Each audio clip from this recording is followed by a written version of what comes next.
Yes, guys, what's going on? Specimen here. It is the day after Gwent World Masters. I've compiled all the decks from the tournament. You can find them on a Google Sheets below where you can import them directly into your Gwent folder. Please, if you found it useful, consider liking the video. And if you want to see more of these videos after tournaments where I show you my favourite decks, let me know because it seems like a cool idea. Yeah, this is my divination bracket. I was super close. I got all the results completely correct up until the final. The scores weren't bob on. But unfortunately, Colgrim did come out victorious over Freddy. Congratulations to Colgrim. Big shout out to Freddy. I know a lot of you will now know I was helping Freddy prepare for the tournament. We were trying to keep it a bit of a secret. I just wanted to say a big thank you to Freddy for inviting me on to help him prepare for this tournament. I wasn't involved as a caster, which obviously for being the biggest Gwent tournament of all time, I would love to have been involved, like on that side of things. So to still be involved in the tournament in some capacity really, really did mean an awful lot to me. And yeah, big shout out to Freddy. Okay, let's look at the decks, my favorite decks. The first honorable mention isn't part of the 7, is Life Coach and Game King's inspired Zeal deck, where of course they had a Lambert approach where they put Lambert in every deck. And they hope they queued into people with Araka Swarm, which kind of worked for Life Coach. I predicted this might be happening as well. Tailbot got the short end of the stick. He queued into the wrong matchups. This is only an honorable mention because I absolutely just love the idea of this deck. But if you're going to play it on ladder, I would probably recommend replacing Lambert for a different card. Idea being is you use Lambert for 1000 Fables to transform your second Amphibious Assault into a Draug. But let's look at the first deck, and it is Magpie's Colgrim deck. It didn't look very good in the tournament, I have to say. I think Magpie didn't play as cleanly as he would have liked to, but I really like this build for Colgrim. If I was to play Colgrim myself, I would probably be playing it exactly like this. He's gone all in with Renew, with Portal, and all the thinning cards you can find. Yeah, just really, really like this build. You can potentially win round 1, like down 2 or 3 cards with this kind of a deck, and then you're going to have double Colgrim playing for like 13 points per turn, potentially, or something crazy like that. And you could just win on the spot, especially in an open decklist format where you know the answers your opponent has. Yeah, I just really like this deck from Magpie. I love the way he built it. So, yeah, that's the first one. Up next, we have Team Aretuza's Damo, Colgrim, and Adzikov all basically brought a very, very similar deck to this. Slight variations in them, so you can check in the sheets exactly the differences. This one has no Kadooch, but has a Gerd instead. I believe this is Adzikov's deck, looking at it from memory. So few subtle tweaks here and there, but yeah, they all brought this deck and it seemed to perform really well. They also have Lambert in there, so it's good into swarm decks, but very, very similar to the Reckless Fairy decks I've uploaded on my channel previously. This is just a Vesemir approach with Leo, which is sort of going back to the original decks I had. You've got Portal, Fish Flappers. Of course I love this deck. Yeah, definitely the most exciting deck that TA brought. A lot of the other decks were just very safe meta decks, and there's nothing wrong with that, but this is the only one of their decks that made the cut for me on my favorite decks because I think it's just a damn cool deck and it seemed to perform really bloody well. All right, up next we have the first of the 2 Tailbot decks I've picked. Very easy to overlook Tailbot's decks because he queued a completely unwinnable matchup basically into Life Coach, who was teched, ready to go. And the first one is Tailbot's Congregate. Pretty sure if Tailbot didn't queue into Life Coach or Game King, Life Coach and Game King get knocked out round 1 by any other opponent, unless they queue into each other, of course. And then Tailbot is the favourite for the tournament because these decks are just going to be really, really good into a lot of the other field. Like, Tailbot would have probably clowned on Freddy. He probably would have clowned on the TA guys. Not sure about the Magpie matchup, how that one would play out, but I feel like Tailbot was just really favoured into everybody except Life Coach and Game King. And this Congregate deck just looks like an absolute juicer to me. I love the deck building decisions with the double Eternal Fire Discipline. The Mutant Snake and the Tax Collectors for me are just some of the best bronzes in the game. With the Fistex, the Trafficker. No 5 provision cards, super well polarized. He's got the Brothers in Ewald and Horst. The Gelhart for just a really efficient spender. And then you've got the Swarm payoffs in Sacred Flame, Diaz Array.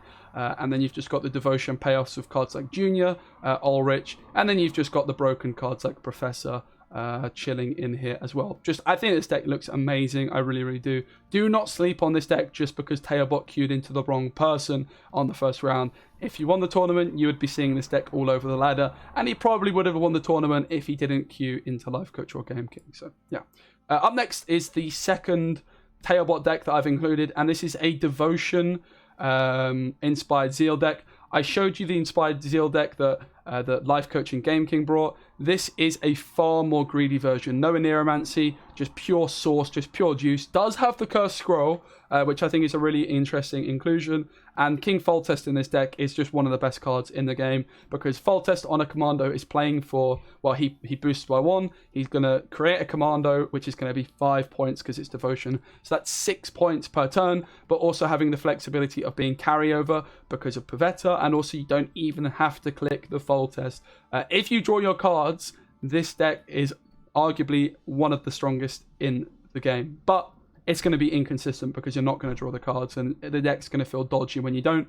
But just draw well, you've got a great deck. Really love this build from Tailbot. He played this against Life Coach's commandos, and it just looked pretty juiced. He did draw very well. All right, into the top 3. The first of Freddy's decks here that I've included, and that is his Deadeye Ambush deck. Of course, I'm very biased. I helped build these decks, but Freddy just had the most interesting lineup to me. The most, medium spice, as he called it. Didn't go too all in, but I think they were pretty damn spicy, and they performed really well. So the idea of this deck is it's using the Elf package, but rather than going down the Redea route and playing really bad bronze cards, you just have really, really good engines. This deck's great into Kelly and Vi and stuff because you're just great in a long round. And again, the idea of Freddy's lineup was to be great into Kelly and Vi, but also just have decks that won those matchups convincingly, like where if our opponent brought Kelly or Vi, the series was kind of over before it started. But rather than going like this super hard target strategy that Life Coach and Genkin did, where if your opponent isn't playing these decks, you lose, we tried to make it so that if our opponent wasn't playing Vi and Kelly, we still had a really good chance. And that is what happened because Freddy didn't play against any Vi or Kelly the whole weekend and still made it to the final. So yeah, the engines just absolutely pop off if left unanswered. Very few decks have the control tools necessary to deal with this. For example, Line Pockets is a deck that would be able to deal with this deck really easily, but we weren't expecting any Line Pockets, and if we saw it, we would just ban it straight away. Nilfgaard is also another deck that would kind of do pretty well into this because of all the locks and stuff, but you hopefully just have enough engines that you would be able to power through it. Really cool deck. Dunker, Treantbor, and Stiggercaster were the late additions on this one, replacing cards like Isengrim for more engine power. And yeah, this deck just seemed to perform really well this weekend. Up next in the second spot, another one of Freddy's decks. Big surprise by a Specie hit, and that is his Masquerade Ball deck. Can you believe I'm putting Masquerade Ball as my second favorite deck? Freddy was not convinced by a deck that I was pitching, which was a Warrett the All-Seeing double Maddock deck. I went to bed sort of 2 days before the deck submission deadline, thinking that I had convinced Freddy, maybe badly. I was a little bit nervous into playing double Maddock because I'm a big believer in this deck, and also it's very, very good into decks I was expecting, like Syndicate, for example. Fit the bill being good into Kelly and Vi, as well as Skellige Warriors too. But yeah, this Imprisonment deck was in the deck builder when I woke up the next morning, and Freddy was like, yeah, I'm playing this deck. Him and Green Knight built it, and I just had absolutely zero arguments as soon as I saw it. I think it's just built perfectly. Anna and Vincent are basically the cards that slot into this deck in place of the location Cantarella from the Chinese meta breaker of seasons gone by. You get these aristocrat tags, and Vincent and Anna just popping off very, very much so against Uprising, which was a deck that we were expecting to see a lot of. And yeah, the Fergus also having that aristocrat tag synergizing with Vincent. The Anna just really, really good into almost every deck. Against AQ, she gives you drones to play around Yennefer. Against even Cove, she's an 8-point. She gets 8 points of leader, so 11 points. And she just really frees up your ability to be aggressive as Nilfgaard in round 1, where if you want to commit a leader charge, you feel a lot better about doing so, knowing that you could maybe play Anna on a dry pass as almost like a carryover play. So yeah, I just love the build of this deck. Think it's solid. Okay, and the number 1 spot, my favorite deck. If you guys watch the tournament, you're not going to be surprised what this is. You know what's coming. I was very nervous about this deck going into the weekend, but overall happy with how it performed. And that is the Redea Shield Wall deck. A lot of people have been very rude about this deck. I have to say, we were very nervous about it too. I was probably rude about it too, which I think is where a lot of the doubt has come from. But the deck performed really bloody well, actually. If you look at how it performed this weekend, this was a 5 a.m., about 6 hours before deck submission deck that just sort of came out of nowhere. There was a similar list that had cards like Foltest. I think there was a Meve in there. I just didn't believe in it personally. I really didn't like it. and it didn't fit the bill of being really good into Kelly like the rest of the lineups did. And if we did queue into someone against Kelly, this would have, the previous version, been the deck that sort of made our lineup become unstuck. So we changed it and we added in a Redea. The Redea was Freddy's idea. At 5 AM again, he just said, what if it's Redea? Paya was sort of laughing like, what is this guy on about? And I was just sat there like, oh my god, Redea. It is Redea. And it made so much bloody sense because the previous deck just didn't have enough leader charges. If you look at the amount of things you want to shield, you've got Dash, Einsay, Selkirk, Weissegota, Anna. And in the previous deck, we had Foltest, Meave, and all these other things. There just wasn't enough leader charges going around. So by going for Redea, you almost get an extra leader charge. And of course, you are going to lose one engine. And of course, she comes at a massive deck building cost of including one of every bronze.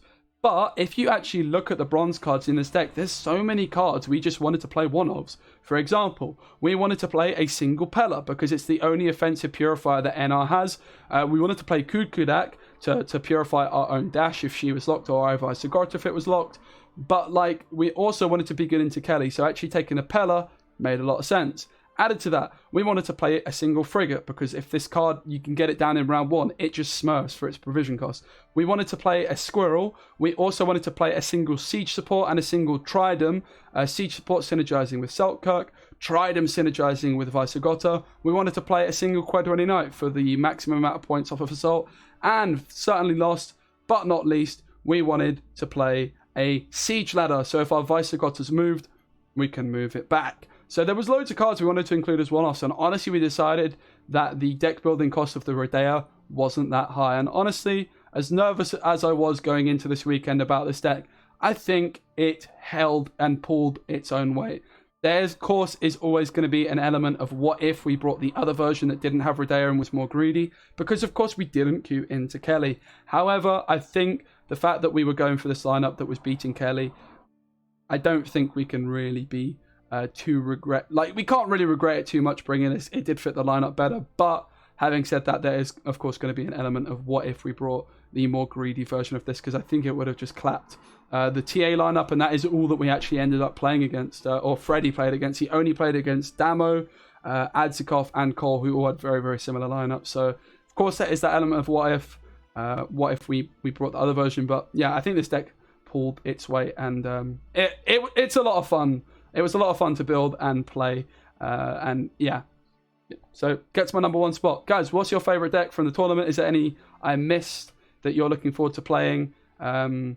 Big shout out again to Freddy, to Green Knight and Pireball as well, who were part of the prep team. It was great to work with these guys. I learned so much, honestly, about what goes into prepping for a massive tournament like this. Commiserations to Freddy for not quite getting across the line. It would have been amazing to have seen him do it, but he had a lot of fun this weekend, and it was just great to see him performing back where he belongs at the very top. Again, thanks guys for watching the video. Much love to Freddy again for having the confidence in me to help him out. I hope I was useful. I hope I was. I hope he doesn't regret it. It's like, god damn, what an ask, especially this flipping Redea deck, mate. Yeah. Much love, guys, for watching the video. I really do hope you enjoyed. And yeah, make sure you're subscribed for all the content coming from the expansion that is happening tomorrow. Nice one, guys. Goodbye.